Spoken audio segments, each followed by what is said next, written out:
आज हम योगः अल्फा और ओमेगा भाग 1 अध्याय 5 अध्याय का शीर्षक सही और गलत ज्ञान के बारे में जानेंगे। तो चलिए शुरू करते हैं। सम्यक ज्ञान के 3 स्रोत हैं: प्रत्यक्ष अनुभूति, अनुमान और जागृत लोगों के शब्द। गलत ज्ञान एक मिथ्या धारणा है जो वस्तु के वास्तविक स्वरूप से मेल नहीं खाती। शब्दों द्वारा निर्मित एक छवि जिसके पीछे कोई सार नहीं है, विकल्प है। मन की वे वृत्ति जो उसमें किसी भी विषय वस्तु की अनुपस्थिति पर आधारित होती है, निद्रा है। स्मृति अतीत के अनुभवों को स्मरण करने का नाम है। पहला सूत्र सम्यक ज्ञान के 3 स्रोत हैं: प्रत्यक्ष अनुभूति, अनुमान और जागृत लोगों के शब्द। प्रत्यक्ष ज्ञान, प्रत्यक्ष अनुभूति सही ज्ञान का पहला स्रोत है। प्रत्यक्ष अनुभूति का अर्थ है बिना किसी मध्यस्थ, बिना किसी माध्यम, बिना किसी एजेंट के आमने सामने की मुलाकात। जब आप किसी चीज को सीधे जानते हैं तो जानने वाला तुरंत झट का सामना करता है। उसे जोड़ने वाला कोई नहीं होता, कोई पुल नहीं होता। तब यह सही ज्ञान होता है। लेकिन तब कई समस्याएं पैदा होती हैं। आमतौर पर प्रत्यक्ष ज्ञान का अनुवाद, व्याख्या, टिप्पणी बहुत गलत तरीके से की गई है। प्रत्यक्ष शब्द का मतलब ही है आंखों के सामने, आंखों के सामने। लेकिन आंखें खुद एक मध्यस्थ हैं, जानने वाला पीछे छिपा हुआ है। आंखें माध्यम हैं। तुम मुझे सुन रहे हो, लेकिन यह प्रत्यक्ष नहीं है, यह तत्काल नहीं है। तुम मुझे इंद्रियों के माध्यम से, कानों के माध्यम से सुन रहे हो। तुम मुझे आंखों के माध्यम से देख रहे हो। आपकी आंखें आपको गलत रिपोर्ट दे सकती हैं, आपके कान गलत रिपोर्ट दे सकते हैं। किसी पर भी विश्वास नहीं करना चाहिए, किसी मध्यस्थ पर विश्वास नहीं करना चाहिए, क्योंकि आप मध्यस्थ पर भरोसा नहीं कर सकते। अगर आपकी आंखें बीमार हैं तो वे अलग तरह से रिपोर्ट करेंगी। अगर आपकी आंखें नशीली हैं तो वे अलग तरह से रिपोर्ट करेंगी। अगर आपकी आंखें यादों से भरी हैं तो वे अलग तरह से रिपोर्ट करेंगी। अगर आप प्यार में हैं तो आप कुछ और देखते हैं। अगर आप प्यार में नहीं हैं तो आप कभी नहीं देख सकते। इसे देखिए। एक साधारण महिला दुनिया की सबसे खूबसूरत इंसान बन सकती है अगर आप प्यार से देखें। जब आपकी आंखें प्यार से भरी होती हैं तो वे कुछ और ही बताती हैं। और वही इंसान सबसे बदसूरत लग सकता है अगर आपकी आंखें नफरत से भरी हों। वे विश्वसनीय नहीं हैं। तुम कानों से सुनते हो। कान तो बस यंत्र हैं। वे गलत ढंग से काम कर सकते हैं। वे कुछ ऐसा सुन सकते हैं जो कहा नहीं गया है। वे कुछ ऐसा सुनने से चूक सकते हैं जो कहा जा रहा था। इंद्रियां विश्वसनीय नहीं हो सकती। इंद्रियां केवल यांत्रिक उपकरण हैं। तो फिर प्रत्यक्ष क्या है? तो फिर प्रत्यक्ष ज्ञान क्या है? प्रत्यक्ष ज्ञान तभी हो सकता है जब कोई मध्यस्थ ना हो, यहां तक कि इंद्रियां भी नहीं। पतंजलि कहते हैं कि तब यह सही ज्ञान है। यह सही ज्ञान का पहला बुनियादी स्रोत है। जब आप कुछ जानते हैं और आपको किसी और पर निर्भर रहने की जरूरत नहीं होती, केवल गहन ध्यान में ही आप इंद्रियों से परे जा सकते हैं, तब प्रत्यक्ष अनुभूति संभव हो जाती है। जब बुद्ध को अपने अंतरतम अस्तित्व का पता चलता है तो वह अंतरतम अस्तित्व प्रत्यक्ष है। वह प्रत्यक्ष ज्ञान है। इसमें कोई इंद्रिय शामिल नहीं है। किसी ने इसकी सूचना नहीं दी है। एजेंट जैसा कोई नहीं है। ज्ञाता और ज्ञेय आमने सामने हैं। बीच में कुछ नहीं है। यह तात्कालिकता है और तात्कालिकता ही सत्य हो सकती है। इसीलिए पहला सही ज्ञान केवल आंतरिक आत्मा का ही हो सकता है। आप पूरी दुनिया को जान सकते हैं, लेकिन अगर आपने अपने अस्तित्व के अंतरतम केंद्र को नहीं जाना है तो आपका पूरा ज्ञान बेतुका है। यह वास्तव में ज्ञान नहीं है। यह सच नहीं हो सकता, क्योंकि पहला बुनियादी सही ज्ञान आपको नहीं हुआ है। आपकी पूरी इमारत झूठी है। आप बहुत सी चीजें जान सकते हैं। अगर आपने खुद को नहीं जाना है तो आपका सारा ज्ञान रिपोर्टों पर आधारित है, इंद्रियों द्वारा दी गई रिपोर्टों पर। लेकिन आप कैसे निश्चित हो सकते हैं कि आपकी इंद्रियां सही सूचना दे रही हैं? रात में तुम सपना देखते हो। सपना देखते समय तुम उस सपने पर विश्वास करने लगते हो कि वह सच है। आपकी इंद्रियां सपने की सूचना दे रही हैं, आपकी आंखें उसे देख रही हैं, आपके कान उसे सुन रहे हैं, आप उसे छू भी रहे होंगे। आपकी इंद्रियां आपको सूचना दे रही हैं, इसलिए आप इस भ्रम में पड़ जाते हैं कि यह सच है, आप यहाँ हैं, यह सिर्फ एक सपना हो सकता है। आप कैसे निश्चित हो सकते हैं कि मैं आपसे हकीकत में बात कर रहा हूं? यह संभव है कि यह सिर्फ एक सपना हो, आप मुझे सपना देख रहे हों। जब तक आप सपना देखते हैं, हर सपना सच होता है। च्वांगतजू ने एक बार सपना देखा कि वह तितली बन गया है और सुबह वह उदास था, और उसके शिष्यों ने पूछा, आप इतने उदास क्यों हैं? च्वांगतजू ने कहा, मैं मुश्किल में हूं, ऐसी परेशानी में मैं पहले कभी नहीं था। यह पहेली असंभव लगती है, इसे सुलझाया नहीं जा सकता। कल रात मैंने एक सपना देखा कि मैं तितली बन गया हूं। शिष्य हंस पड़े। उन्होंने कहा, क्या है? यह कोई पहेली नहीं है, सपना तो बस सपना है। च्वांगतजू ने कहा, लेकिन सुनो, मैं परेशान हूं।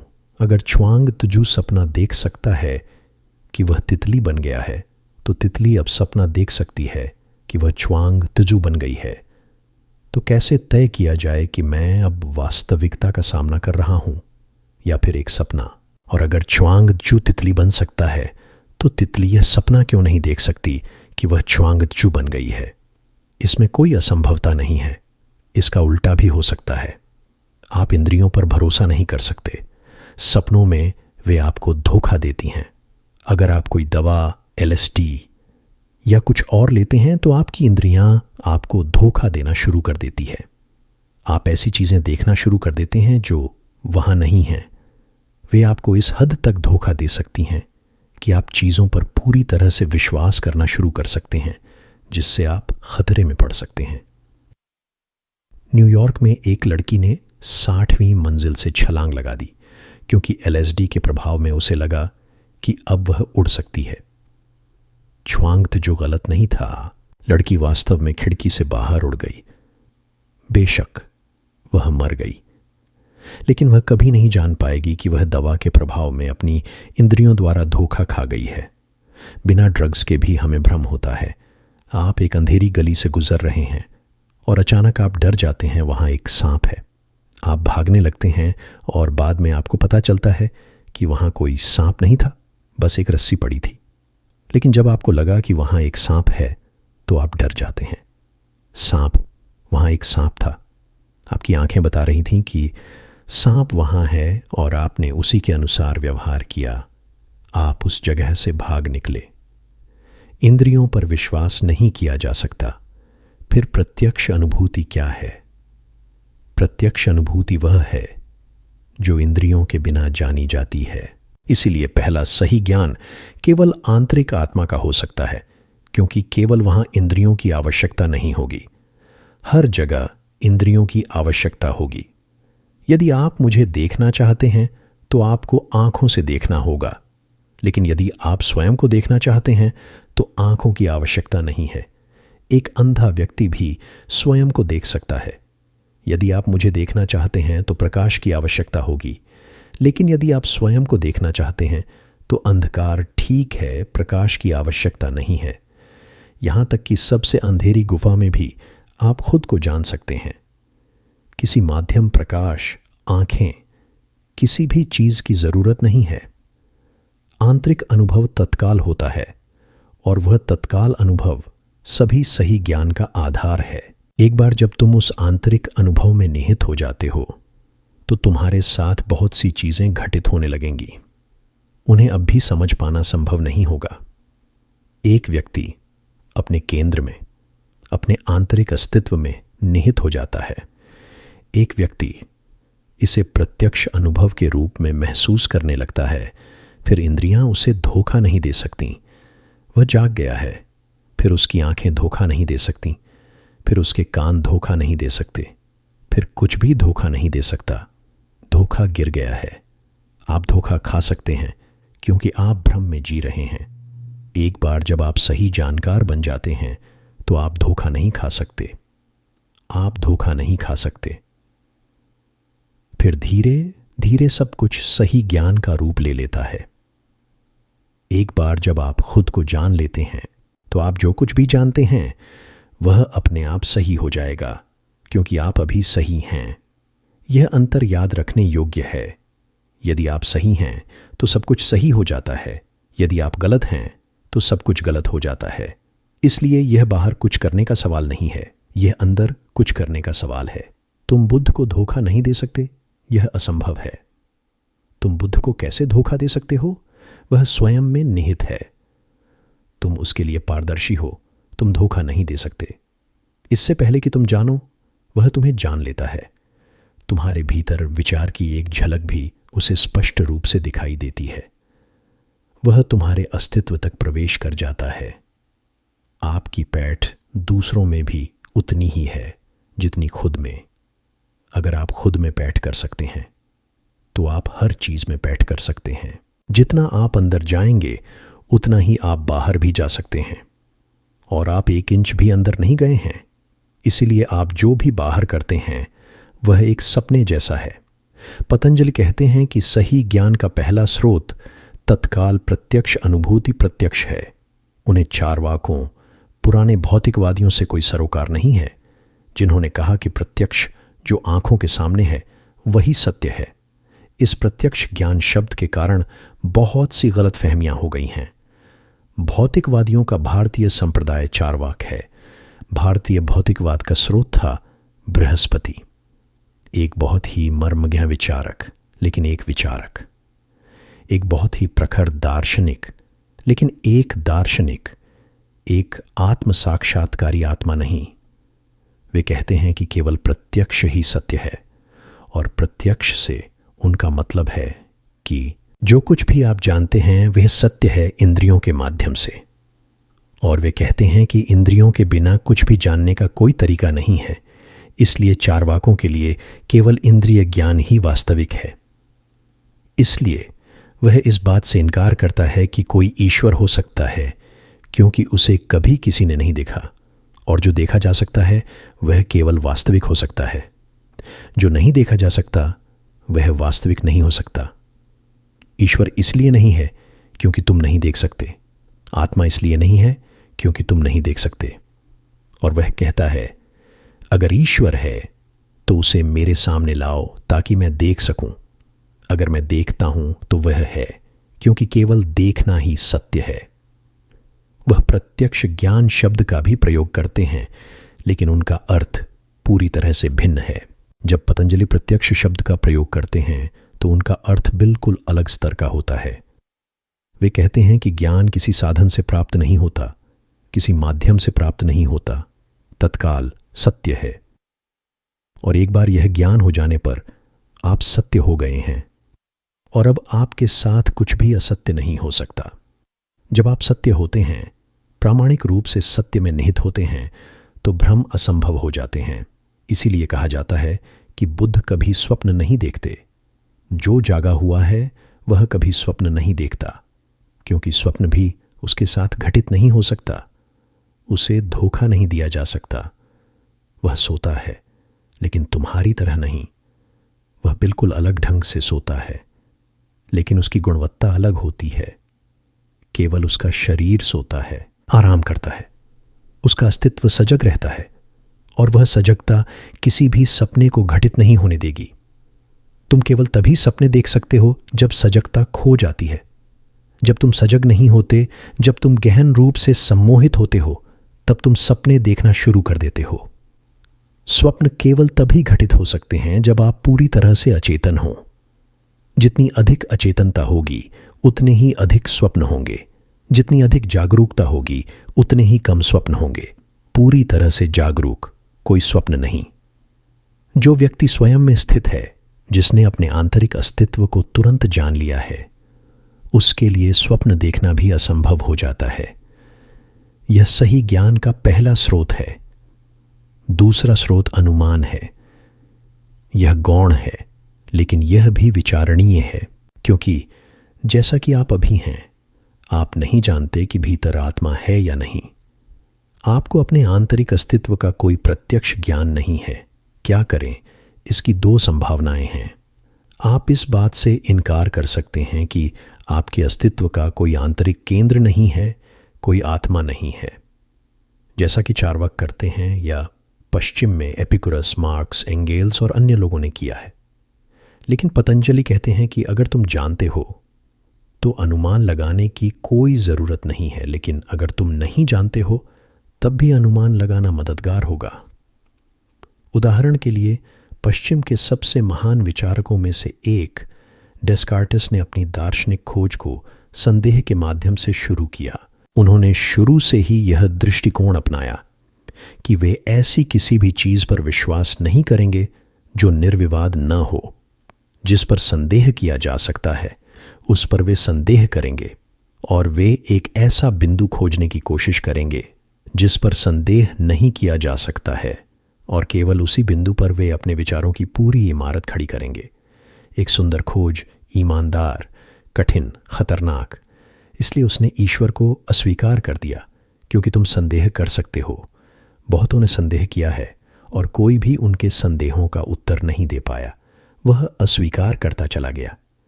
जिस किसी बात पर संदेह किया जा सकता था, जिसे संदिग्ध माना जा सकता था, उसने अस्वीकार कर दिया। लगातार वर्षों तक वह आंतरिक उथल पुथल में रहा। फिर वह उस बिंदु पर पहुंचा जो निर्विवाद था। वह स्वयं को अस्वीकार नहीं कर सकता था। यह असंभव था। तुम यह नहीं कह सकते मैं नहीं हूं। यदि तुम यह कहते हो तो तुम्हारा यह कहना ही सिद्ध करता है कि तुम हो। तो यह आधारभूत आधार था कि मैं स्वयं को अस्वीकार नहीं कर सकता। मैं यह नहीं कह सकता कि मैं नहीं हूं। कौन कहेगा? संदेह करने के लिए भी मेरी आवश्यकता है। यह अनुमान है। यह प्रत्यक्ष अनुभूति नहीं है। यह तर्क और तर्क के माध्यम से होता है, लेकिन यह एक छाया देता है। यह एक झलक देता है। यह आपको एक संभावना, एक उद्घाटन देता है। और फिर डेस्कार्टिस के पास चट्टान थी, और इस चट्टान पर एक महान मंदिर बनाया जा सकता है, एक निर्विवाद तथ्य, और आप पूर्ण सत्य तक पहुंच सकते हैं। यदि आप एक संदिग्ध चीज से शुरू करते हैं तो आप कभी भी कहीं नहीं पहुंचेंगे। मूल आधार में तो संदेह ही बना रहता है। पतंजलि कहते हैं कि अनुमान सही ज्ञान का दूसरा स्रोत है। सही तर्क, सही संदेह, सही तर्क आपको कुछ ऐसा दे सकते हैं जो वास्तविक ज्ञान की ओर ले जा सकता है। इसे वह अनुमान कहते हैं। सीधे तौर पर आपने नहीं देखा है, लेकिन हर चीज इसे साबित करती है। ऐसा होना ही चाहिए। परिस्थितिजन्य प्रमाण मौजूद हैं कि ऐसा होना ही चाहिए। उदाहरण के लिए आप विशाल ब्रह्मांड को देखें। आप शायद यह कल्पना न कर पाएं कि ईश्वर है, लेकिन आप इस बात से इनकार नहीं कर सकते। यहां तक कि सरल अनुमान के माध्यम से भी आप इनकार नहीं कर सकते कि पूरा संसार एक व्यवस्था है, एक सुसंगत संपूर्णता है, एक डिजाइन है। इसे नकारा नहीं जा सकता। डिजाइन इतना स्पष्ट है कि विज्ञान भी इनकार नहीं कर सकता, बल्कि इसके विपरीत विज्ञान अधिक से अधिक डिजाइन, अधिक से अधिक नियम खोजता रहता है। अगर दुनिया सिर्फ एक संयोग है तो विज्ञान असंभव है, लेकिन दुनिया संयोग नहीं लगती। यह योजनाबद्ध लगती है, और यह कुछ नियमों के अनुसार चल रही है, और उन नियमों को कभी नहीं तोड़ा जाता। पतंजलि कहेंगे कि ब्रह्मांड में डिजाइन को नकारा नहीं जा सकता, और यदि एक बार तुम्हें महसूस हो जाए कि कोई डिजाइन है तो डिजाइनर प्रवेश कर गया है।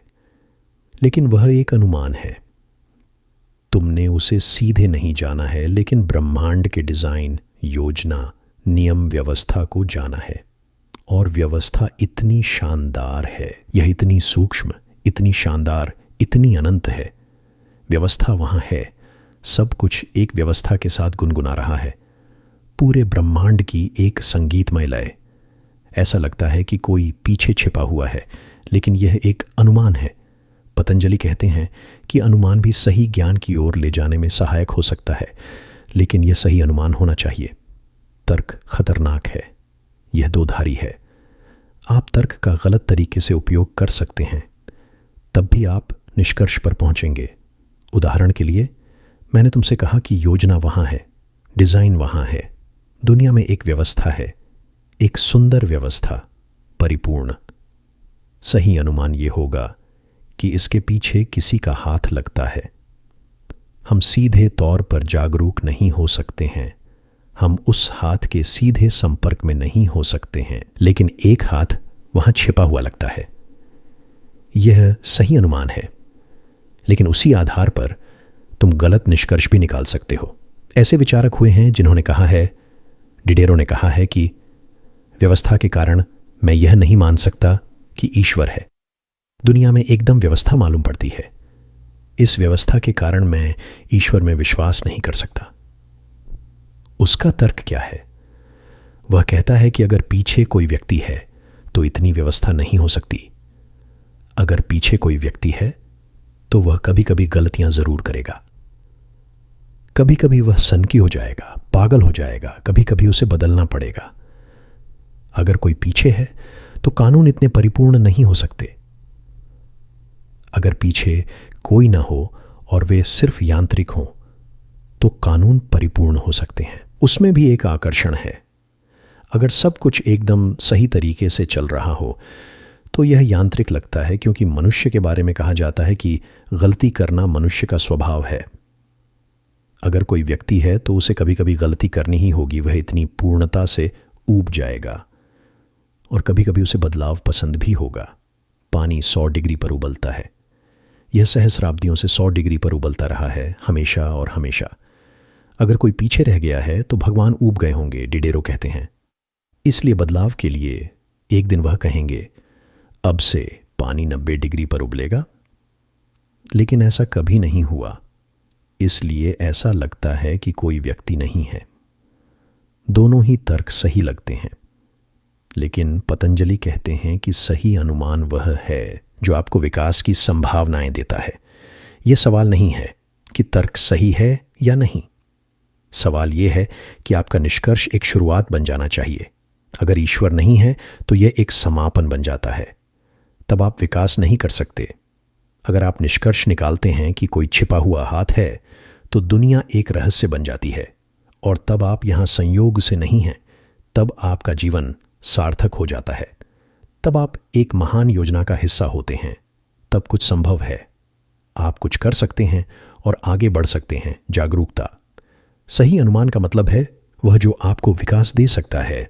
गलत अनुमान वह है, चाहे वह कितना भी सही क्यों ना लगे, जो आपके विकास को रोक देता है। अनुमान भी सही ज्ञान का स्रोत हो सकता है। तर्क का उपयोग भी सही ज्ञान के स्रोत के रूप में किया जा सकता है, लेकिन आपको इस बात के प्रति बहुत सचेत रहना होगा कि आप क्या कर रहे हैं। यदि आप केवल तार्किक हैं तो आप इसके माध्यम से आत्महत्या कर सकते हैं।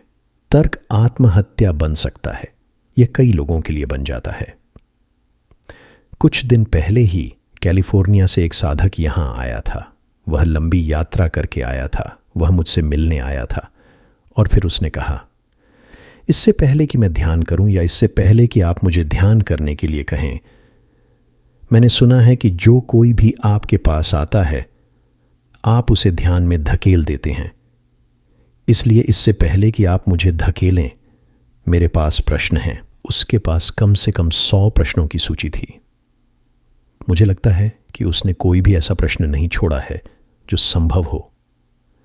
ईश्वर के बारे में, आत्मा के बारे में, सत्य के बारे में, स्वर्ग नर्क और हर चीज के बारे में एक प्रश्न जो संभव हो।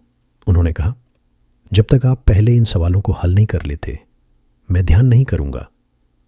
वह एक तरह से तार्किक है, क्योंकि वह कहता है, जब तक मेरे प्रश्नों का उत्तर नहीं मिल जाता, मैं ध्यान कैसे कर सकता हूं? जब तक मुझे विश्वास ना हो जाए कि आप सही हैं, आपने मेरे संदेहों का उत्तर दे दिया है, मैं आपके बताए मार्ग पर कैसे जा सकता हूं? हो सकता है आप गलत हों, इसलिए आप अपनी सहायता तभी सिद्ध कर सकते हैं जब मेरे संदेह मिट जाएं, और उसके संदेह ऐसे हैं कि वे मिट नहीं सकते। यही दुविधा है। अगर वह ध्यान करे तो वे मिट सकते हैं, लेकिन वह कहता है कि वह तभी ध्यान करेगा जब ये संदेह नहीं रहेंगे। क्या करें? वह कहते हैं, पहले यह साबित करो कि ईश्वर है। किसी ने कभी साबित नहीं किया, कोई कभी साबित नहीं कर सकता। इसका मतलब यह नहीं है कि ईश्वर नहीं है, लेकिन उसे साबित नहीं किया जा सकता। वह कोई छोटी चीज़ नहीं है जिसे साबित या गलत साबित किया जा सके। यह इतनी महत्वपूर्ण चीज़ है कि इसे जानने के लिए आपको इसे जीना होगा। कोई सबूत इसमें मदद नहीं कर सकता, लेकिन तार्किक रूप से वह सही है। वह कहता है, जब तक आप यह साबित नहीं कर देते कि मैं कैसे शुरुआत कर सकता हूँ, अगर आत्मा ही नहीं है तो मैं कैसे शुरुआत कर सकता हूँ? मैं ध्यान करने जा रहा हूँ। कौन ध्यान करेगा? इसलिए पहले सिद्ध करो कि आत्मा है, फिर मैं ध्यान कर सकता हूँ। यह आदमी आत्महत्या कर रहा है। कोई भी उसका उत्तर नहीं दे पाएगा। उसने सभी अवरोध निर्मित किए हैं और इन अवरोधों के माध्यम से वह विकसित नहीं हो पाएगा, लेकिन वह तार्किक है। मुझे ऐसे व्यक्ति के साथ क्या करना चाहिए? अगर मैं उसके सवालों का जवाब देना शुरू कर दूं, तो जो व्यक्ति 100 संदेह पैदा कर सकता है, वह लाखों संदेह पैदा कर सकता है, क्योंकि संदेह करना एक तरीका है, मन की एक शैली है। आप अपने उत्तर के माध्यम से एक प्रश्न का उत्तर दे सकते हैं, वह 10 प्रश्न पैदा कर देगा, क्योंकि मन वहीं रहता है। वह संदेहों की तलाश करता है, और अगर मैं तर्कपूर्ण तरीके से उत्तर देता हूं, तो मैं उसके तार्किक दिमाग को पोषित करने, उसे और मजबूत बनाने में मदद कर रहा हूं। मैं पोषण दे रहा हूं। इससे मदद नहीं मिलेगी, उसे उसकी तार्किकता से बाहर लाना होगा। तो मैंने उससे पूछा कि क्या तुम्हें कभी प्यार हुआ है? उसने कहा, लेकिन क्यों? तुम विषय बदल रहे हो। मैंने कहा, मैं तुम्हारे मुद्दे पर आऊंगा, लेकिन अचानक मेरे लिए यह पूछना बहुत सार्थक हो गया है कि क्या तुमने कभी प्यार किया है? उसने कहा, हां। उसका चेहरा बदल गया। मैंने पूछा, लेकिन तुमने पहले प्यार किया था, या प्यार में पड़ने से पहले तुम्हें पूरी घटना पर संदेह था? तब वह परेशान हो गया, वह असहज हो गया। उसने कहा, नहीं, मैंने इसके बारे में कभी नहीं सोचा। मैं बस प्यार में पड़ गया था और तभी मुझे पता चला। तो मैंने कहा, आप इसके विपरीत करें। पहले प्रेम के बारे में सोचो। क्या प्रेम संभव है? क्या प्रेम का अस्तित्व है? क्या प्रेम हो सकता है? और पहले यह साबित हो जाने दो, और यह शर्त रख दो कि जब तक यह साबित नहीं हो जाता, तुम किसी से प्रेम नहीं करोगे। उसने कहा, तुम क्या कह रहे हो? तुम मेरी जिंदगी बर्बाद कर दोगे। अगर मैं यह शर्त रखूंगा तो मैं प्यार नहीं कर पाऊंगा। लेकिन मैंने उससे कहा, यह वही है जो तुम कर रहे हो। ध्यान बिल्कुल प्यार की तरह है। आपको पहले इसे जानना होगा। ईश्वर प्रेम जैसा ही है। इसीलिए जीसस कहते रहते हैं कि ईश्वर प्रेम है। यह प्रेम जैसा ही है। पहले अनुभव करना होगा। एक तार्किक मन बंद हो सकता है, और इतना तार्किक रूप से कि उसे कभी नहीं लगेगा कि उसने अपने विकास के लिए सभी संभावनाओं के अपने दरवाजे बंद कर दिए हैं। इसलिए अनुमान का अर्थ है इस तरह से सोचना कि विकास में मदद मिले, तब यह सही ज्ञान का स्रोत बन सकता है। और तीसरा सबसे सुंदर है, और कहीं भी इसे सही ज्ञान का स्रोत नहीं बनाया गया है, जागृत लोगों के शब्द, आगम। इस तीसरे स्रोत के बारे में एक लंबा विवाद रहा है। पतंजलि कहते हैं कि आप सीधे जान सकते हैं, फिर यह ठीक है, आप सही अनुमान लगा सकते हैं, फिर भी आप सही रास्ते पर हैं और आप स्रोत तक पहुंचेंगे। लेकिन कुछ ऐसी चीजें हैं जिनका आप अनुमान भी नहीं लगा सकते और आपने जाना भी नहीं है। लेकिन आप इस धरती पर पहले नहीं हैं, आप पहले साधक नहीं हैं। लाखों लोग लाखों युगों से खोज कर रहे हैं, और न केवल इस ग्रह पर बल्कि अन्य ग्रहों पर भी। खोज शाश्वत है और कई लोग पहुंच चुके हैं। वे लक्ष्य तक पहुंच चुके हैं, वे मंदिर में प्रवेश कर चुके हैं। उनके शब्द भी सही ज्ञान का स्रोत हैं। आगम का अर्थ है उन लोगों के शब्द जिन्होंने जाना है। बुद्ध कुछ कहते हैं या जीसस कुछ कहते हैं, हम नहीं जानते कि वे क्या कह रहे हैं। हमने उसका अनुभव नहीं किया है, इसलिए हमारे पास उसका न्याय करने का कोई तरीका नहीं है। हम नहीं जानते कि उनके शब्दों से क्या या कैसे सही निष्कर्ष निकाला जाए। और शब्द विरोधाभासी हैं, इसलिए आप जो चाहें अनुमान लगा सकते हैं। बहुत कम लोग हैं जो सोचते हैं कि जीसस विक्षिप्त थे। पश्चिमी मनोचिकित्सक यह साबित करने की कोशिश कर रहे हैं कि वे विक्षिप्त थे, वे पागल थे। ये दावे कि मैं ईश्वर का पुत्र हूं और इकलौता पुत्र हूं। वे पागल थे, अहंकारी, विक्षिप्त। यह साबित किया जा सकता है कि वे विक्षिप्त थे, क्योंकि ऐसे कई विक्षिप्त लोग हैं जो ऐसी बातें कहते हैं। आप पता लगा सकते हैं, पागल खानों में बहुत से लोग होते हैं। बगदाद में एक बार ऐसा हुआ। खलीफा उमर राजा था और एक आदमी ने बगदाद की सड़कों पर घोषणा की कि मैं पैगंबर हूं, मैं संदेशवाहक हूं, मैं पैगंबर हूं, और अब मोहम्मद रद्द हो गया है क्योंकि मैं यहां हूं, मैं अंतिम शब्द हूं, ईश्वर का अंतिम संदेश, और अब मोहम्मद की कोई आवश्यकता नहीं है, वह बस पुराना हो गया है। वह अब तक संदेशवाहक था, लेकिन अब मैं आ गया हूं, आप मोहम्मद को भूल सकते हैं। यह हिंदू देश नहीं था। हिंदू सब कुछ बर्दाश्त कर सकते हैं। हिंदुओं की तरह किसी ने भी सहन नहीं किया। वे सब कुछ बर्दाश्त कर सकते हैं क्योंकि वे कहते हैं, जब तक हम ठीक से नहीं जानते हम हाँ नहीं कह सकते, हम नहीं कह सकते। वह संदेशवाहक हो सकता है, कौन जानता है। लेकिन मुसलमान अलग हैं, बहुत हठधर्मी हैं, वे बर्दाश्त नहीं कर सकते। इसलिए खलीफा उमर ने नए पैगंबर को पकड़ लिया और उसे जेल में डाल दिया और उससे कहा कि तुम्हें 24 घंटे दिए जा रहे हैं, पुनर्विचार करो। अगर तुम कहते हो कि तुम पैगंबर नहीं हो, मोहम्मद पैगंबर हैं, तो तुम्हें रिहा कर दिया जाएगा। अगर तुम अपने पागलपन पर अड़े रहे तो 24 घंटे बाद मैं जेल में आऊंगा और तुम्हें मार दिया जाएगा। वह आदमी हंसा।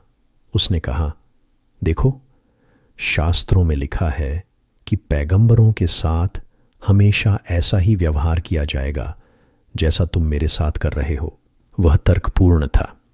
मोहम्मद के साथ भी ऐसा ही व्यवहार किया गया था, इसलिए यह कोई नई बात नहीं है। उस आदमी ने उमर से कहा, यह कोई नई बात नहीं है, चीजें स्वाभाविक रूप से ऐसी ही होंगी और मैं पुनर्विचार करने की स्थिति में नहीं हूं। मैं अधिकारी नहीं हूं, मैं सिर्फ संदेशवाहक हूं। केवल ईश्वर ही बदल सकता है। 24 घंटे में तुम आ सकते हो, तुम मुझे वैसा ही पाओगे। केवल वही बदल सकता है जिसने मुझे नियुक्त किया है। जब यह बातचीत चल रही थी तो एक और पागल आदमी जो एक खंभे से बंधा हुआ था हंसने लगा। तो उमर ने पूछा, तुम क्यों हंस रहे हो?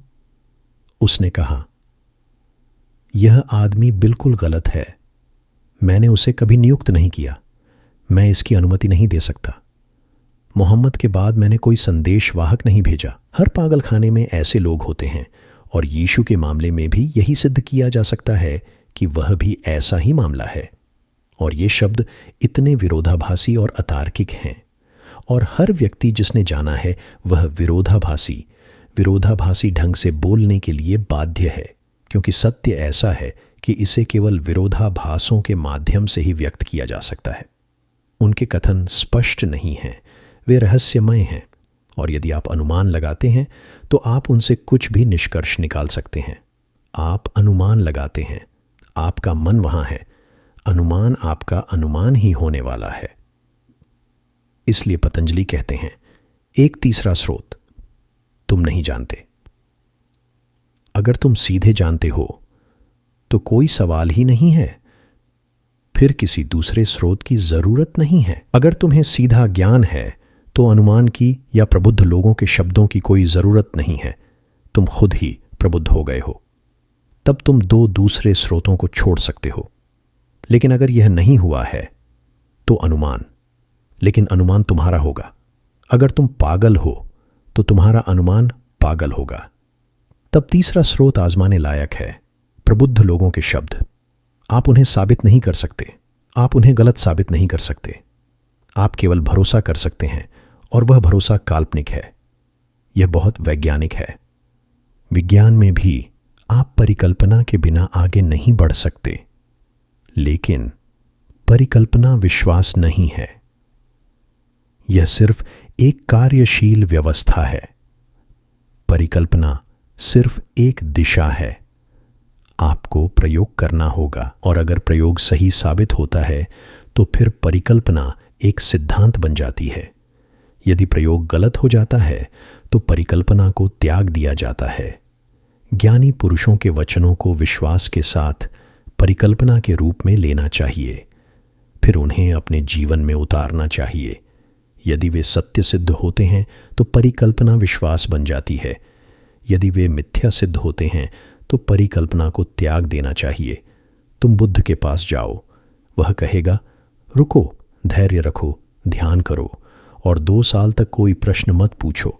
यह तुम्हें विश्वास पर लेना होगा और कोई रास्ता नहीं है। तुम सोच सकते हो, यह आदमी शायद मुझे धोखा दे रहा है, तब मेरा 2 साल का जीवन व्यर्थ गया। यदि 2 साल के बाद यह सिद्ध हो जाता है कि यह आदमी सिर्फ जादू टोना कर रहा था, सिर्फ धोखेबाज था, या स्वयं को धोखा दे रहा था इस भ्रम में कि वह ज्ञान को उपलब्ध हो गया है, तब मेरे 2 साल व्यर्थ गए। लेकिन और कोई रास्ता नहीं है, तुम्हें जोखिम उठाना ही होगा। और यदि बुद्ध पर भरोसा किए बिना तुम वहीं रहोगे तो ये 2 साल बेकार हो जाएंगे, क्योंकि जब तक तुम भरोसा नहीं करोगे तुम काम नहीं कर सकते। और काम इतना तीव्र है कि यदि तुम में भरोसा है तभी तुम पूरी तरह से इसमें, समग्र रूप से इसमें उतर सकते हो। यदि तुम्हें भरोसा नहीं है तब तुम कुछ रोके रखते हो, और वह रोके रखना तुम्हें वह अनुभव नहीं करने देगा जो बुद्ध बता रहे हैं। जोखिम तो है, लेकिन जीवन स्वयं जोखिम है। उच्चतर जीवन के लिए उच्चतर जोखिम होंगे। तुम एक खतरनाक मार्ग पर चलते हो, लेकिन स्मरण रखो, जीवन में केवल एक ही भूल है, और वह है बिल्कुल भी आगे न बढ़ना। वह है केवल डरना, बैठे रहना, केवल डरना कि यदि तुम आगे बढ़ोगे तो कुछ गलत हो सकता है, इसीलिए प्रतीक्षा करना और बैठे रहना बेहतर है। यही एकमात्र त्रुटि है। इससे आप खतरे में नहीं पड़ेंगे, लेकिन कोई विकास संभव नहीं होगा। पतंजलि कहते हैं कि ऐसी चीजें हैं जो आप नहीं जानते, ऐसी चीजें हैं जिनका अनुमान आपका तर्क नहीं लगा सकता।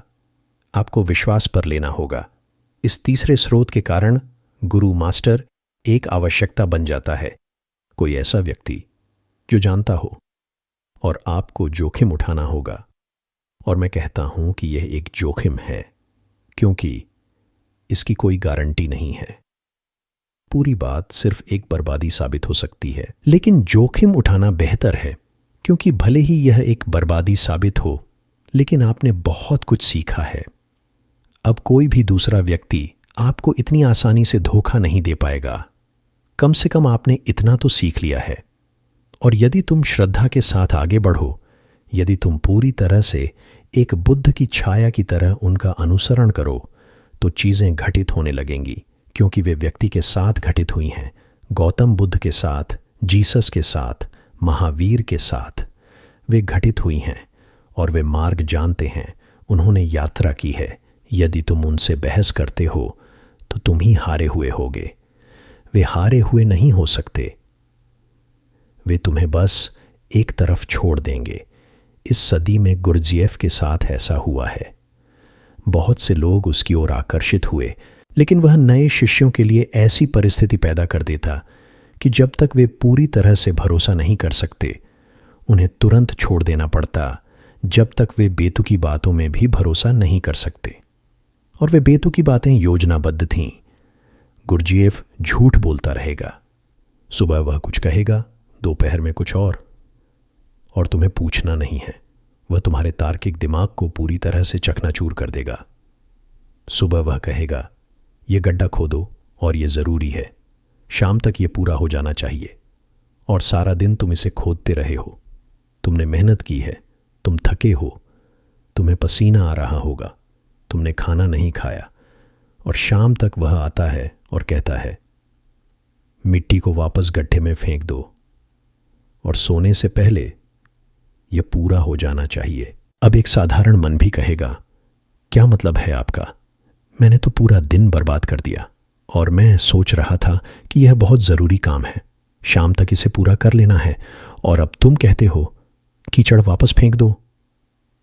अगर तुम ऐसी बात पूछते हो तो गुरजीएफ कहेगा, तुम बस चले जाओ, तुम चले जाओ, मैं तुम्हारे लिए नहीं हूं, तुम मेरे लिए नहीं हो। खाई खोदना या खोदना कोई मायने नहीं रखता। वह कोशिश कर रहा है कि क्या आप उस पर भरोसा कर सकते हैं, भले ही वह बेतुका क्यों ना हो। और एक बार जब वह जान जाता है कि आप उस पर भरोसा कर सकते हैं और आप उसके साथ चल सकते हैं, जहां भी वह ले जाए, तभी असली चीजें उसके पीछे आएंगी। तब परीक्षण समाप्त हो गया है, आपकी जांच की गई है और आपको प्रामाणिक पाया गया है, एक वास्तविक साधक जो काम कर सकता है और जो भरोसा कर सकता है। और फिर असली आपके साथ ऐसी चीजें घटित हो सकती हैं जो पहले कभी नहीं हुई। पतंजलि एक गुरु हैं और वे अपने हजारों हजारों शिष्यों के साथ अपने अनुभव के माध्यम से इस तीसरे स्रोत को बहुत अच्छी तरह से जानते हैं। उन्होंने बहुत से शिष्यों और साधकों के साथ काम किया होगा, तभी योग सूत्र जैसा ग्रंथ लिखना संभव हो पाया। यह किसी विचारक द्वारा नहीं लिखा गया है, यह उस व्यक्ति द्वारा लिखा गया है जिसने कई तरह के मनों के साथ प्रयोग किया है और जिसने मन की कई परतों में प्रवेश किया है। हर तरह के व्यक्ति ने काम किया है। इसे वे तीसरा स्रोत बनाते हैं, जागृत लोगों के शब्द।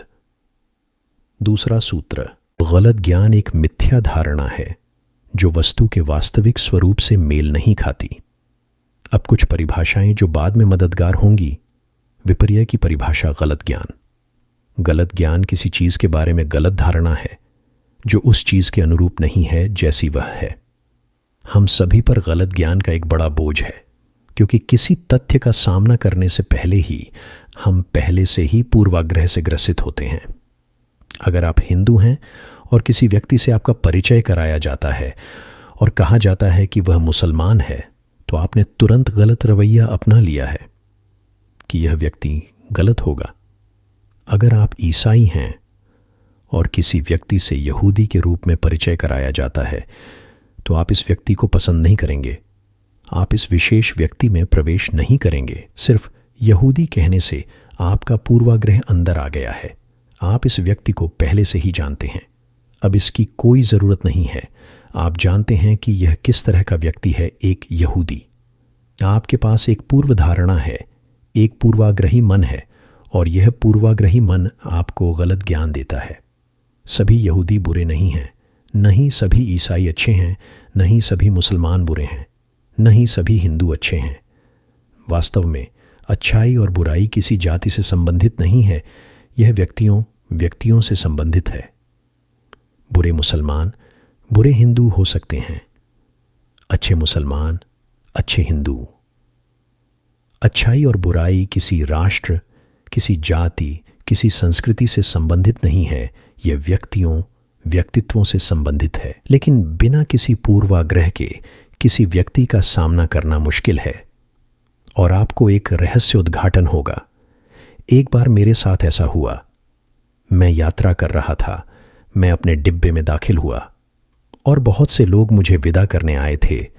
तो डिब्बे में जो व्यक्ति था, दूसरा यात्री, उसने तुरंत मेरे पैर छुए और उसने कहा, आप अवश्य ही कोई महान संत होंगे, इतने सारे लोग आपको विदा करने आए हैं। तो मैंने उस आदमी से कहा कि मैं मुसलमान हूं, मैं एक महान संत हो सकता हूं, लेकिन मैं मुसलमान हूं। वह हैरान रह गया। उसने एक मुसलमान के पैर छुए और वह एक ब्राह्मण था। उसे पसीना आने लगा, वह घबरा गया। उसने फिर देखा और उसने कहा, नहीं, तुम मजाक कर रहे हो। बस खुद को सांत्वना देने के लिए उसने कहा, तुम मजाक कर रहे हो। मैं मजाक नहीं कर रहा हूं, मुझे मजाक क्यों करना चाहिए? तुमने मेरे पैर छूने से पहले पूछताछ की होगी। फिर हम दोनों डिब्बे में साथ थे। बार बार वह मेरी तरफ देखेगा और लंबी गहरी सांस लेगा। वह नहाने जाने के बारे में सोच रहा होगा, लेकिन वह मुझसे नहीं मिल रहा है। मैं वहां हूं और वह मुसलमान की अवधारणा से चिंतित है और वह एक ब्राह्मण है। वह मुझे छूने से अशुद्ध हो गया है। कोई भी व्यक्ति, वस्तु या व्यक्ति का सामना उस तरह से नहीं करता जैसा कि वह है। आपके पास पूर्वाग्रह है। ये पूर्वाग्रह विपर्य पैदा करते हैं। ये पूर्वाग्रह गलत ज्ञान पैदा करते हैं। आप जो भी सोचते हैं, अगर आप उस तथ्य पर नए सिरे से नहीं आए हैं तो वह गलत ही होगा। अपने अतीत को मत लाओ, अपने पूर्वाग्रहों को मत लाओ। अपने मन को एक तरफ रखो और तथ्य का सामना करो। बस जो कुछ भी है उसे देखो, दिखाई न दें। प्रक्षेपण न करें। हम प्रक्षेपण करते रहते हैं। हमारा मन बचपन से ही पूरी तरह से भरा हुआ और स्थिर होता है। हमें सब कुछ पहले से बना बनाया दिया गया है और उस पहले से बने ज्ञान के माध्यम से हमारा पूरा जीवन एक भ्रम बन जाता है। आप कभी किसी वास्तविक व्यक्ति से नहीं मिलते, आप कभी कोई वास्तविक फूल नहीं देखते। केवल यह गुलाब है सुनकर आप यंत्रवत कह देते हैं। सुंदर, आपने सुंदरता को महसूस नहीं किया है, आपने इस फूल को छुआ नहीं है। बस गुलाब सुंदर है आपके मन में है। जिस क्षण आप गुलाब सुनते हैं, मन प्रक्षेपण करता है और कहता है यह सुंदर है, और आप यह मान सकते हैं कि आपको यह महसूस होने लगा है कि गुलाब सुंदर है, लेकिन ऐसा नहीं है, यह झूठ है। ज़रा देखो, इसीलिए बच्चे बड़ों की अपेक्षा चीज़ों को ज़्यादा गहराई से समझते हैं, क्योंकि वे नाम नहीं जानते, वे अभी तक पूर्वाग्रही नहीं हैं। अगर गुलाब सुंदर है तभी वह सुंदर होगा। सभी गुलाब सुंदर नहीं होते। बच्चे चीज़ों के ज़्यादा करीब आते हैं, उनकी आंखें ताज़ा होती हैं, वे चीज़ों को वैसे ही देखते हैं जैसे वे हैं, क्योंकि वे नहीं जानते कि किसी चीज़ को कैसे प्रक्षेपित किया जाए। लेकिन हम हमेशा उन्हें वयस्क बनाने की जल्दी में रहते हैं। हम उनके दिमाग को ज्ञान, जानकारी से भर रहे हैं। यह मनोवैज्ञानिकों की सबसे हालिया खोजों में से एक है कि जब बच्चे स्कूल में प्रवेश करते हैं तो उनके पास विश्वविद्यालय छोड़ने की तुलना में अधिक बुद्धि होती है। नवीनतम खोजों से यह साबित होता है। पहली कक्षा में जब बच्चे प्रवेश करते हैं तो उनके पास अधिक बुद्धि होती है। जैसे जैसे उनका ज्ञान बढ़ता है, उनकी बुद्धि कम होती जाती है, और जब तक वे स्नातक, परास्नातक और डॉक्टर बनते हैं तब तक वे समाप्त हो चुके होते हैं। जब वे डॉक्टर की डिग्री, पीएचडी लेकर वापस आते हैं तो वे अपनी बुद्धि को विश्वविद्यालय में कहीं छोड़ आए होते हैं। वे मृत होते हैं, ज्ञान से भरे होते हैं, लेकिन यह ज्ञान बस झूठा होता है, हर चीज के बारे में एक पूर्वाग्रह। अब वे चीजों को सीधे महसूस नहीं कर सकते, वे जीवित व्यक्तियों को सीधे महसूस नहीं कर सकते, वे सीधे नहीं जी सकते। सब कुछ मौखिक, शब्दाडंबरपूर्ण हो गया है। यह अब वास्तविक नहीं है, यह मानसिक हो गया है। गलत ज्ञान एक मिथ्या धारणा है जो वस्तु के वास्तविक स्वरूप से मेल नहीं खाती। अपने पूर्वाग्रहों, ज्ञान, अवधारणाओं, पूर्व निर्मित जानकारी को एक तरफ रख दें और तरोताजा दिखें। फिर से एक बच्चे बन जाएं। और यह हर पल करना होगा, क्योंकि हर पल आप इकट्ठा हो रहे हैं। योग के सबसे पुराने सूत्रों में से एक है, हर पल मरो ताकि तुम हर पल पुनर्जन्म ले सको। हर पल अतीत के लिए मरो, जो धूल तुमने इकट्ठा की है उससे फेंक दो और नए सिरे से देखो। लेकिन यह लगातार करना होगा, क्योंकि अगले ही पल धूल फिर से इकट्ठा हो गई है। नानिन जब साधक था तब वह एक जैन गुरु की तलाश में था। वह कई सालों तक अपने गुरु के साथ रहा और फिर गुरु ने कहा, सब ठीक है, तुमने लगभग पा लिया है। लेकिन उसने कहा, लगभग? तो नानिन ने कहा, तुम्हारा क्या मतलब है? गुरु ने कहा, मुझे तुम्हें कुछ दिनों के लिए दूसरे गुरु के पास भेजना होगा, वह अंतिम परिष्करण स्पर्श होगा। नानिन बहुत उत्साहित था। उसने कहा, मुझे तुरंत भेजो। उसे एक पत्र दिया गया और वह इतना उत्साहित था, उसने सोचा कि उसे किसी ऐसे व्यक्ति के पास भेजा जा रहा है जो उसके अपने से भी बड़ा गुरु है। लेकिन जब वह उस आदमी के पास पहुंचा तो वह कोई नहीं था, बस एक सराय का रखवाला, एक सराय का द्वारपाल। वह बहुत निराश हुआ और उसने सोचा, यह किसी तरह का मजाक होगा।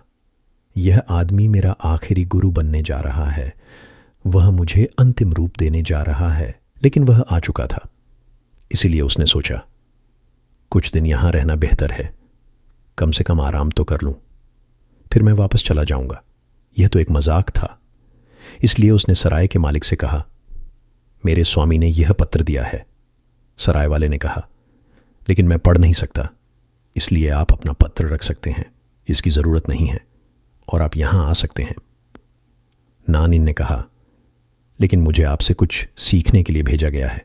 सराय वाले ने कहा, मैं तो बस एक सराय वाला हूं, मैं कोई गुरु नहीं हूं, मैं कोई शिक्षक नहीं हूं।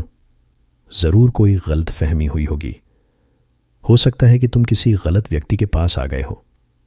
मैं तो बस एक सराय वाला हूं, मैं कुछ नहीं सिखा सकता, मैं कुछ नहीं जानता, लेकिन जब तुम आ गए हो तो तुम बस मुझे देख सकते हो। शायद ये मददगार हो। तुम आराम करो और देखो। लेकिन देखने के लिए कुछ भी नहीं था। सुबह वह सराय का दरवाज़ा खोलेगा, फिर मेहमान आएंगे और वह उनकी चीज़ें साफ करेगा, बर्तन और सब कुछ, और वही सेवा करेगा। और रात में फिर जब सब चले गए हैं और मेहमान अपने बिस्तर पर सो गए हैं तो वह फिर से चीज़ें साफ करेगा, बर्तन सब कुछ, और सुबह फिर वही।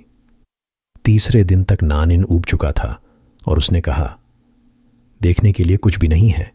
तुम बर्तन साफ करते रहो, तुम साधारण काम करते रहो, इसलिए मुझे जाना चाहिए। दरबान हंसा लेकिन कुछ नहीं बोला। नानिन वापस आया, अपने गुरु पर बहुत क्रोधित हुआ और बोला, क्यों मुझे इतनी लंबी यात्रा पर क्यों भेजा गया? वह बहुत थकाऊ थी और वह आदमी सिर्फ एक द्वारपाल था और उसने मुझे कुछ नहीं सिखाया और उसने केवल कहा देखो, और देखने को कुछ भी नहीं था। लेकिन गुरु ने कहा, फिर भी तुम 3-4 दिन तक वहां थे। अगर देखने को कुछ भी नहीं था तो भी तुमने देखा होगा। तुम क्या कर रहे थे? तो उसने कहा, मैं देख रहा था। रात में वह बर्तन साफ करता, सब कुछ वहां रख देता और सुबह वह फिर सफाई करता। गुरु ने कहा, यही शिक्षा है, इसी के लिए तुम्हें भेजा गया था। उसने रात में उन बर्तनों को साफ किया था, लेकिन सुबह वह फिर से उन साफ बर्तनों को साफ कर रहा था। इसका क्या अर्थ है? क्योंकि रात तक जब कुछ भी नहीं हुआ होता वे फिर से अशुद्ध हो जाते हैं, कुछ धूल फिर से जम जाती है। तो तुम शुद्ध हो सकते हो, अब तुम हो। तुम निर्दोष हो सकते हो, लेकिन हर पल तुम्हें सफाई जारी रखनी है। तुम कुछ भी नहीं कर सकते, फिर भी समय बीतने से तुम अशुद्ध हो जाते हो। पल पल बस बीतने से, कुछ भी नहीं करने से, बस एक पेड़ के नीचे बैठने से तुम अशुद्ध हो जाते हो।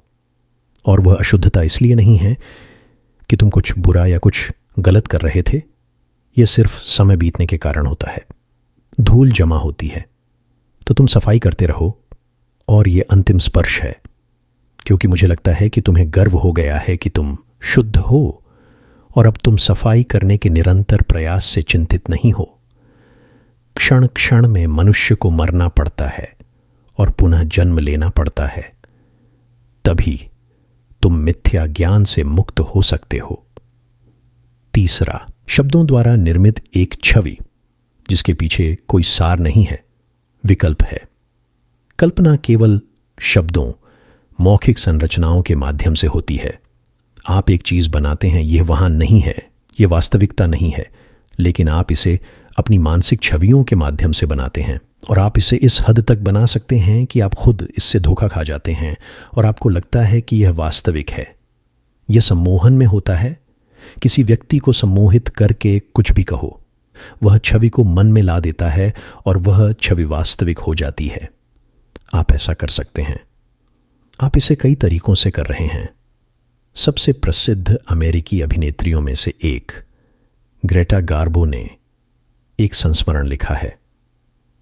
एक साधारण सी लड़की, एक साधारण सी घरेलू लड़की, बहुत गरीब, और सिर्फ कुछ आने के लिए नाई की दुकान में काम करती थी, और वह ग्राहकों के चेहरे पर साबुन लगाती थी। 3 साल से वह यही काम कर रही थी। एक दिन एक अमेरिकी फिल्म निर्देशक उस नाई की दुकान में था और वह उसके चेहरे पर साबुन लगा रही थी, और ठीक वैसे ही जैसे अमेरिकी होते हैं। शायद उसका यह मतलब भी नहीं रहा होगा। उसने बस आईने में लड़की के प्रतिबिंब को देखा और कहा, कितनी सुंदर है। और उसी क्षण ग्रेटा गार्बो का जन्म हुआ। वह लिखती है, अचानक वह अलग हो गई। उसने कभी खुद को सुंदर नहीं समझा था, वह इसकी कल्पना भी नहीं कर सकती थी, और उसने कभी किसी को यह कहते नहीं सुना कि वह सुंदर है। पहली बार उसने भी आईने में देखा और चेहरा अलग था। इस आदमी ने उसे सुंदर बना दिया और पूरी जिंदगी बदल गई। उसने उस आदमी का अनुसरण किया और सबसे प्रसिद्ध फिल्म अभिनेत्रियों में से एक बन गई। क्या हुआ? बस एक सम्मोहन, एक शब्द सुंदर के माध्यम से सम्मोहन काम किया। ये काम करता है, ये रासायनिक बन जाता है। हर कोई अपने बारे में कुछ ना कुछ मानता है। वह विश्वास वास्तविकता बन जाता है क्योंकि वह विश्वास आप पर काम करना शुरू कर देता है। कल्पना एक शक्ति है, लेकिन यह एक मनगढ़ंत शक्ति है, कल्पित शक्ति है। आप इसका उपयोग कर सकते हैं और यह आपको इस्तेमाल कर सकती है। यदि आप इसका उपयोग कर सकते हैं तो यह मददगार होगी, लेकिन यदि आप इसके द्वारा इस्तेमाल किए जाते हैं तो यह घातक है, यह खतरनाक है। कल्पना किसी भी क्षण पागलपन बन सकती है। कल्पना सहायक हो सकती है यदि इसके माध्यम से आप अपने आंतरिक विकास और क्रिस्टलीकरण के लिए एक स्थिति बनाते हैं, लेकिन यह शब्दों के माध्यम से होता है, एक मनगढ़ंत चीज। मनुष्य के लिए शब्द, भाषा, मौखिक रचनाएं इतनी महत्वपूर्ण हो गई हैं कि अब इससे ज्यादा महत्वपूर्ण कुछ नहीं है। अगर अचानक कोई कहे आग, तो आग शब्द आपको तुरंत बदल देगा। हो सकता है आग ना हो, आप मेरी बात सुनना बंद कर देंगे, रोकने का कोई प्रयास नहीं होगा। अचानक आप मेरी बात सुनना बंद कर देंगे, आप इधर उधर भागने लगेंगे। आग शब्द ने कल्पना को पकड़ लिया है और आप शब्दों से इस तरह प्रभावित होते हैं। विज्ञापन व्यवसाय में लोग जानते हैं कि छवियों को उभारने के लिए किन शब्दों का उपयोग करना है। उन शब्दों के माध्यम से वे आपको पकड़ लेते हैं, वे पूरे बाजार पर कब्जा कर लेते हैं। ऐसे कई शब्द हैं, वे फैशन के साथ बदलते रहते हैं। इन कुछ सालों में नया शब्द ही चलन में है, इसलिए अगर आप विज्ञापनों में देखें तो सब कुछ नया है। नया लक्स साबुन, लक्स साबुन नहीं चलेगा। नया शब्द तुरंत ही आकर्षक लगता है। हर कोई नए के लिए है, हर कोई नए की तलाश में है, कुछ नया, क्योंकि हर कोई पुराने से ऊब चुका है। इसलिए हर नई चीज में आकर्षण होता है। हो सकता है कि वह पुराने से बेहतर ना हो या उससे भी बदतर हो, लेकिन सिर्फ नया शब्द ही मन में नए आयाम खोल देता है। इन शब्दों और उनके प्रभाव को गहराई से समझना होगा। जो व्यक्ति सत्य की खोज में है, उसे शब्दों के प्रभाव के बारे में अवश्य पता होना चाहिए। राजनीतिज्ञ, विज्ञापन वाले, वे शब्दों का उपयोग कर रहे हैं और शब्दों के माध्यम से ऐसी कल्पना पैदा कर सकते हैं कि आप अपनी जान भी दे सकते हैं। आप सिर्फ शब्दों के लिए अपनी जान भी दे सकते हैं। ये क्या है? राष्ट्र, राष्ट्रीय ध्वज, बस शब्द। हिंदू धर्म, आप कह सकते हैं हिंदू धर्म खतरे में है और अचानक बहुत से लोग कुछ करने या यहां तक कि मरने के लिए तैयार हो जाते हैं, बस कुछ शब्द। हमारे राष्ट्र का अपमान किया जाता है। हमारा राष्ट्र क्या है? बस शब्द।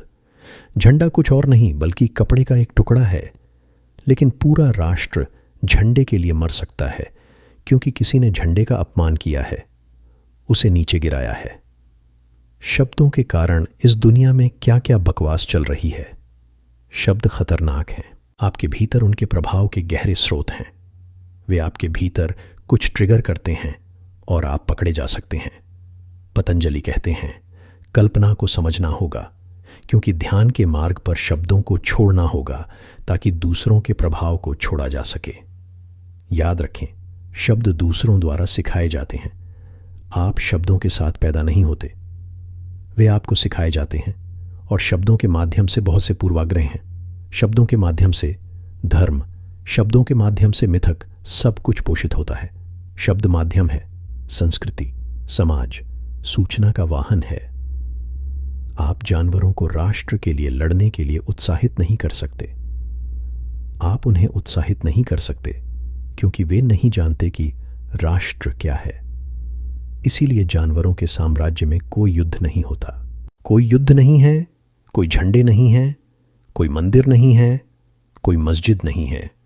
और अगर जानवर हमें देख सकते हैं तो वे यह सोचने के लिए बाध्य हैं कि मनुष्य को शब्दों से कुछ लगाव है क्योंकि इसके इर्द गिर्द युद्ध चलते रहते हैं।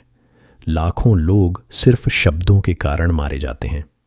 कोई यहूदी है, उसे मार दो, सिर्फ यहूदी शब्द से। लेबल बदल दो, वह ईसाई हो जाता है और फिर मारने की कोई ज़रूरत नहीं है। लेकिन वह लेबल बदलने को तैयार नहीं है। वह कहेगा, मुझे मर जाना अच्छा लगेगा, लेकिन मैं अपना लेबल नहीं बदल सकता। मैं यहूदी हूं। वह भी अडिग है, दूसरे भी अडिग हैं, लेकिन सिर्फ शब्द हैं। जीन पॉल सार्त्र ने अपनी आत्मकथा लिखी है और उन्होंने इसे शब्द शीर्षक दिया है। यह सुंदर है, क्योंकि जहां तक मन का सवाल है, किसी भी मन की पूरी आत्मकथा शब्दों से बनी होती है और कुछ नहीं। और पतंजलि कहते हैं कि व्यक्ति को इसके प्रति जागरूक होना चाहिए, क्योंकि ध्यान के मार्ग पर शब्दों को पीछे छोड़ना पड़ता है। राष्ट्र, धर्म, शास्त्र, भाषाएं, उन्हें पीछे छोड़ना पड़ता है और मनुष्य को निर्दोष बनना पड़ता है, शब्दों से मुक्त होना पड़ता है। जब आप शब्दों से मुक्त होते हैं तो कोई कल्पना नहीं होगी, और जब कोई कल्पना नहीं होती है तो आप सत्य का सामना कर सकते हैं, अन्यथा आप सृजन करते रहेंगे। अगर आप भगवान से मिलने आते हैं तो आपको उनसे बिना किसी शब्द के मिलना चाहिए। अगर आपके पास कुछ शब्द हैं तो हो सकता है कि वह आपके विचार के अनुकूल ना हो, क्योंकि अगर एक हिंदू सोचता है कि उसके 1000 हाथ हैं और अगर भगवान केवल 2 हाथों के साथ आते हैं तो एक हिंदू वह अस्वीकार कर देगा। आप बिल्कुल भी भगवान नहीं हैं। केवल 2 हाथों से? भगवान के पास 1000 हाथ हैं, मुझे अपने दूसरे हाथ दिखाओ, तभी मैं आप पर विश्वास कर सकता हूं। ऐसा हुआ। पिछली सदी के सबसे खूबसूरत लोगों में से एक शिरडी के साईं बाबा थे। उनके एक मित्र और एक अनुयायी थे। साईं बाबा मुसलमान थे, या कोई नहीं जानता, चाहे वह मुसलमान हो या हिंदू, लेकिन वह मस्जिद में रहता था, इसलिए यह माना जाता था कि वह मुसलमान था। और वहां एक हिंदू अनुयायी था जो साईं बाबा से प्यार करता था, उनका सम्मान करता था, उनमें बहुत आस्था रखता था। वह हर दिन उनके दर्शन के लिए आता था और उन्हें देखे बिना वह नहीं जाता था। कभी कभी तो ऐसा होता कि पूरे दिन उसे प्रतीक्षा करनी पड़ती, परंतु बिना दर्शन किए वह जाता नहीं, और जब तक साईं बाबा के दर्शन न कर लेता तब तक वह भोजन भी नहीं करता। एक बार ऐसा हुआ कि पूरा दिन बीत गया, वहां बहुत भीड़ जमा हो गई। उन्होंने कहा, अंदर नहीं जा सका। जब सब चले गए तो रात में ही उसने पैर छुए। साईं बाबा ने उससे कहा, तुम व्यर्थ प्रतीक्षा क्यों कर रहे हो? मुझे यहां देखने की कोई आवश्यकता नहीं है। मैं वहां आ सकता हूं, और कल से यह सब छोड़ दो, अब मैं ही करूंगा। भोजन करने से पहले तुम मुझे प्रतिदिन देखोगे। शिष्य बहुत खुश हुआ। अगले दिन वह इंतजार ही करता रहा। कुछ नहीं हुआ। बहुत कुछ हुआ, लेकिन उसकी कल्पना के अनुसार कुछ भी नहीं हुआ। शाम तक वह बहुत क्रोधित हो गया। उसने भोजन नहीं किया और साईं बाबा प्रकट नहीं हुए, इसलिए वह फिर गया। उसने कहा, तुम वादा करते हो और पूरा नहीं करते? साईं बाबा ने कहा, लेकिन मैं 3 बार प्रकट हुआ, 1 बार भी नहीं। पहली बार जब मैं आया, मैं एक भिखारी था और आपने मुझसे कहा, दूर हटो, यहां मत आओ। दूसरी बार जब मैं आया, मैं एक बूढ़ी औरत थी और आपने मेरी तरफ देखा ही नहीं। आपने अपनी आंखें बंद कर लीं, क्योंकि शिष्य को स्त्रियों को न देखने की आदत थी। वह स्त्रियों को न देखने का अभ्यास कर रहा था, इसलिए उसने आंखें बंद कर लीं। साईं बाबा ने कहा, मैं आया था, लेकिन आप क्या अपेक्षा करते हैं? क्या मैं आपकी बंद आंखों में प्रवेश करूं? मैं वहीं खड़ा था, लेकिन आपने आंखें बंद कर लीं। जिस क्षण आपने मुझे देखा, आपने आंखें बंद कर लीं। फिर तीसरी बार मैं कुत्ते के रूप में पहुंचा और आपने मुझे भीतर नहीं आने दिया। आप एक छड़ी लेकर दरवाजे पर खड़े थे और ये 3 चीजें घटित हुई थीं, और ये चीजें पूरे समाज के साथ घटित होती रही हैं। मानवता। ईश्वर कई रूपों में आता है, लेकिन आपके पास एक पूर्वाग्रह है। आपके पास एक पूर्व निर्मित अवधारणा है। आप उसे देख नहीं सकते। उसे आपके अनुसार प्रकट होना चाहिए, और वह कभी आपके अनुसार प्रकट नहीं होता, और वह कभी आपके अनुसार प्रकट नहीं होगा। आप उसके लिए नियम नहीं बन सकते, और आप कोई शर्त नहीं रख सकते। जब सारी कल्पनाएं गिर जाती हैं, केवल तभी सत्य प्रकट होता है। अन्यथा कल्पना शर्तें बनाती रहती है और सत्य प्रकट नहीं हो सकता। केवल नग्न मन में, नग्न खाली मन में ही सत्य प्रकट होता है, क्योंकि तुम उसे विकृत नहीं कर सकते। चौथा, सूत्र मन की वह वृत्ति जो उसमें किसी भी विषय वस्तु की अनुपस्थिति पर आधारित होती है, निद्रा है। यह नींद की परिभाषा है। मन की चौथी वृत्ति जब कोई विषय वस्तु नहीं होती। मन हमेशा विषय वस्तु के साथ रहता है, सिवाय नींद के कुछ न कुछ तो होता ही है। कोई विचार चल रहा है, कोई जुनून चल रहा है, कोई इच्छा चल रही है, कोई स्मृति, कोई भविष्य की कल्पना, कोई शब्द, कुछ चल रहा है। कुछ न कुछ निरंतर चलता रहता है। केवल जब तुम गहरी नींद में होते हो तो अंतर वस्तु समाप्त हो जाती है, मन गायब हो जाता है और तुम बिना किसी अंतर वस्तु के अपने में होते हो। इसे याद रखना होगा क्योंकि यह समाधि की अवस्था भी होगी। केवल एक अंतर के साथ आप जागरूक होंगे। नींद में आप जागरूक नहीं होते, मन पूरी तरह से अस्तित्वहीन हो जाता है। आप अकेले होते हैं, अकेले रह जाते हैं, कोई विचार नहीं, बस आपका अस्तित्व। लेकिन आप जागरूक नहीं होते। मन आपको परेशान करने के लिए नहीं है, लेकिन आप जागरूक नहीं हैं, अन्यथा नींद आत्मज्ञान बन सकती है। विषय रहित चेतना तो है, लेकिन चेतना सजग नहीं है। यह छिपी हुई है बस एक बीज में। समाधि में बीज टूट जाता और कोई विषय वस्तु नहीं होती तो यही लक्ष्य होता है। सजगता के साथ नींद ही लक्ष्य है। यह मन की चौथी वृत्ति है, नींद। लेकिन वह लक्ष्य जागरूकता के साथ नींद मन की वृत्ति नहीं है, यह मन से परे है। जागरूकता मन से परे है। अगर आप नींद और जागरूकता को एक साथ जोड़ सकते हैं तो आप प्रबुद्ध हो गए हैं। लेकिन यह मुश्किल है क्योंकि जब हम दिन में जागते हैं तब भी हम सजग नहीं होते। जब हम जागते हैं तब भी हम जागे हुए नहीं होते। यह शब्द झूठ है। जब हम सोते हैं तो हम कैसे जाग सकते हैं? जब हम जागते हैं तो हम जागते नहीं हैं। इसलिए आपको उस दिन से शुरुआत करनी होगी जब आप जागते हैं। आपको और अधिक जागना होगा, अधिक से अधिक तीव्रता से जागना होगा और फिर आपको सपनों के साथ प्रयास करना होगा। सपनों में आपको सजग रहना होगा। केवल तभी जब आप जागृत अवस्था में सफल होते हैं, फिर स्वप्न अवस्था में, तब आप नींद की तीसरी अवस्था में सफल हो पाएंगे। पहले सड़क पर चलने की कोशिश करें, सजग रहने की कोशिश करें। बस स्वचालित रूप से यंत्रवत चलते न रहें। हर हरकत के प्रति, हर सांस के प्रति सजग रहें जो आप लेते हैं। सांस छोड़ें, सांस लें, सजग रहें। अपनी हर आंख की हरकत के प्रति, हर व्यक्ति के प्रति सजग रहें जिसे आप देखते हैं। आप जो भी कर रहे हैं उसके प्रति सजग रहें और उसे सजगता के साथ करें। और फिर रात में जब तुम सो रहे हो, सजग रहने की कोशिश करो। दिन का आखिरी चरण बीत रहा होगा, यादें तैर रही होंगी। सजग रहो और सजगता के साथ सोने की कोशिश करो। यह मुश्किल होगा, लेकिन अगर तुम कोशिश करोगे तो कुछ हफ्तों के भीतर तुम्हें एक झलक मिलेगी। तुम सो रहे हो और सजग हो, एक पल के लिए भी, और वह इतना सुंदर, इतना आनंद से भरा होता है कि तुम फिर कभी वैसे नहीं रहोगे। और फिर आप ये नहीं कहेंगे कि नींद सिर्फ समय की बर्बादी है। यह सबसे कीमती चीज बन सकती है साधना, क्योंकि जब जागृत अवस्था समाप्त होती है और नींद शुरू होती है तो एक परिवर्तन होता है। अंदर गियर का परिवर्तन होता है। यह कार में गियर बदलने जैसा ही है। जब आप एक गियर से दूसरे गियर में जाते हैं तो एक पल के लिए इन दोनों के बीच एक न्यूट्रल गियर होता है, कोई गियर नहीं होता। तटस्थता का वह क्षण बहुत महत्वपूर्ण होता है। मन में भी यही होता है। जब आप जागने से नींद की ओर बढ़ते हैं तो एक ऐसा क्षण आता है जब आप न तो जागते हैं और न ही सोए हुए। उस क्षण में कोई गियर नहीं होता, तंत्र काम नहीं कर रहा होता। उस क्षण में आपका स्वचालित व्यक्तित्व शून्य हो जाता है। उस क्षण में आपकी पुरानी आदतें आपको किसी खास पैटर्न में नहीं बांधती। उस क्षण में आप बच सकते हैं और सजग हो सकते हैं।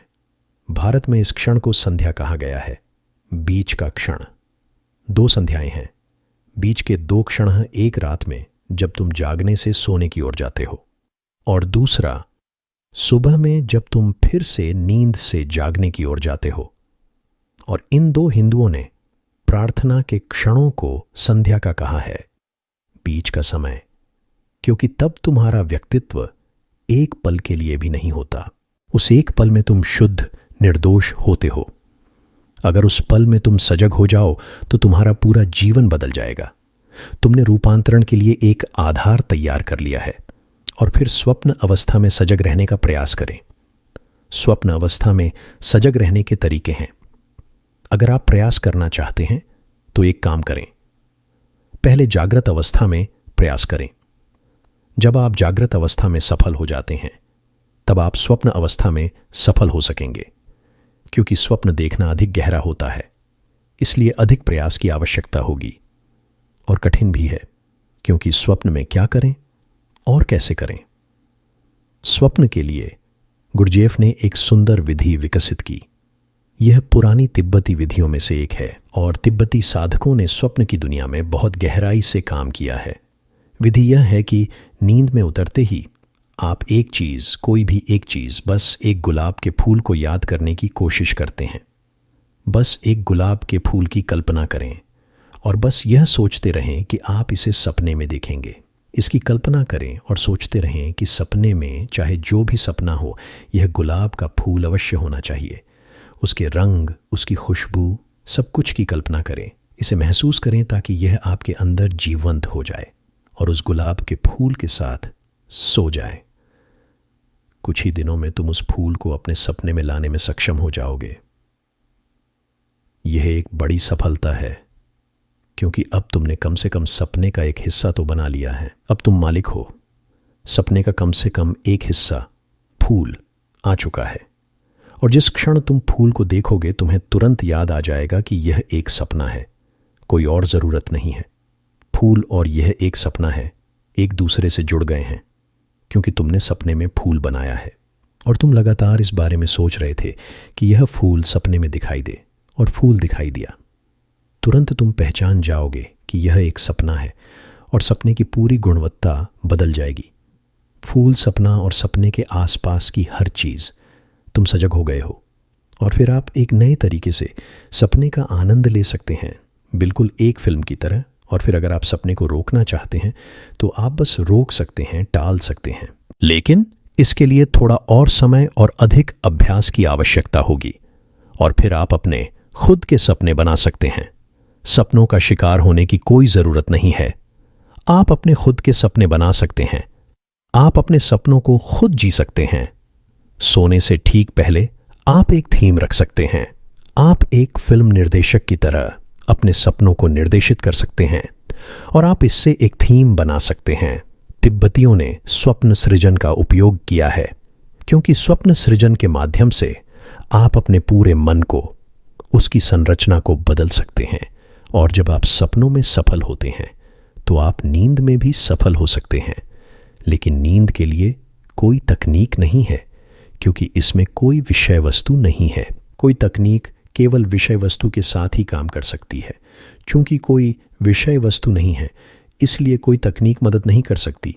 लेकिन सपनों के जरिए आप जागरूक होना सीखेंगे और उस जागरूकता को नींद में भी जारी रखा जा सकता है। अंतिम सूत्र स्मृति अतीत के अनुभवों का स्मरण है, परिभाषाएं हैं। वह चीज़ों को स्पष्ट कर रहा है ताकि बाद में आपको उलझन में न पड़ना पड़े। स्मृति क्या है? पिछले अनुभवों को याद करना। लगातार स्मृति घटित हो रही है। जब भी आप कुछ देखते हैं तुरंत स्मृति आ जाती है और उसे विकृत कर देती है। आपने मुझे पहले भी देखा है, तुम मुझे फिर से देखते हो, तुरंत यादें सामने आ जाती हैं। अगर तुमने मुझे 5 साल पहले देखा था और तुम मुझे उस तस्वीर के जरिए देखोगे। इसीलिए यदि तुमने अपने मित्र को बहुत दिनों से नहीं देखा है तो जैसे ही तुम उसे देखते हो तुम तुरंत कहते हो तुम बहुत दुबले दिख रहे हो, या तुम बहुत अस्वस्थ दिख रहे हो, या तुम्हारा मोटापा बढ़ गया है। तुरंत। क्यों? क्योंकि तुम तुलना कर रहे हो। स्मृति आ गई है। आदमी को स्वयं पता नहीं है कि वह मोटा हो गया है या वह दुबला हो गया है, लेकिन तुम जागरूक हो जाते हो क्योंकि तुरंत तुम तुलना कर सकते हो। अतीत अंतिम तस्वीर सामने आती है और तुरंत तुम तुलना कर सकते हो और यह स्मृति निरंतर बनी रहती है। जो कुछ भी तुम देखते हो उस पर प्रक्षेपित होती रहती है।